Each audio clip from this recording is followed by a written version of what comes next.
সতর্ক থাকবে। তোমাদের উপর তাদের হক হচ্ছে তোমরা যা খাবে যা পরবে তাদেরকেও তাই খাওয়াবে তাই পরাবে, আর তাদের উপর তোমাদের হক হচ্ছে তারা তোমাদের বিছানায় এমন কাউকে আসতে দিবে না যাদেরকে তোমরা অপছন্দ করো। নবী করিম সাল্লাল্লাহু আলাইহি ওয়াসাল্লাম আরো বলছেন, এই দিন আইয়ুহান নাস, মানব জাতি, তারাকতু ফিকুম আমরাইন, জেনে রাখো আমি তোমাদের সামনে মাত্র দুটো বস্তু ছেড়ে গেলাম। কয়টা বস্তু? লাম তাদিল্লু মা তামাসসাকতুম বিহিমা, তোমরা কোনোদিন পথভ্রষ্ট হবে না যতদিন এই দুটো বস্তুকে আঁকড়ে ধরে থাকবে। কিতাব আল্লাহ, আল্লাহর কিতাব, ওয়া সুন্নতি নবীহি, এবং তার নবীর সুন্নাহ।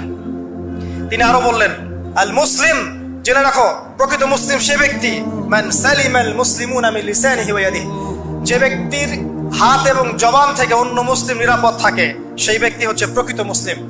আল মুহাজির, আর প্রকৃত মুহাজির সে ব্যক্তি মান হাজারা মা নাহাল্লাহু আন, আল্লাহ পাক যা নিষেধ করেছেন সেখান থেকে যে দূরে থাকে সেই ব্যক্তি প্রকৃত মুহাজির, মানে হিজরতকারী। তিনি আরো বললেন, মনে রেখো আমি তোমাদের সবার আগে হাউজে কাউসারে চলে যাব, সুবহানাল্লাহ, এবং সেখানে আমি তোমাদের জন্য অপেক্ষা করতে থাকবো। অতএব শোনেন, অতএব তোমরা আমার চেহারাকে কালিমালিপ্ত করো না, মানে আমার চেহারায় কালিমালিপ্ত করো না, আমার নাম নষ্ট করে দিও না। আমি তোমাদের সংখ্যাধিক্য দেখে আল্লাহর কাছে গর্ব করব, আমাকে তোমরা অপমানিত করো না। আজকে কি আমরা তার দায়িত্ব পালন করে উম্মাহ হতে পেরেছি? নবীজি বলেছেন, তা আমার চেহারাকে কালিমালিপ্ত করো না, সুবহানাল্লাহ।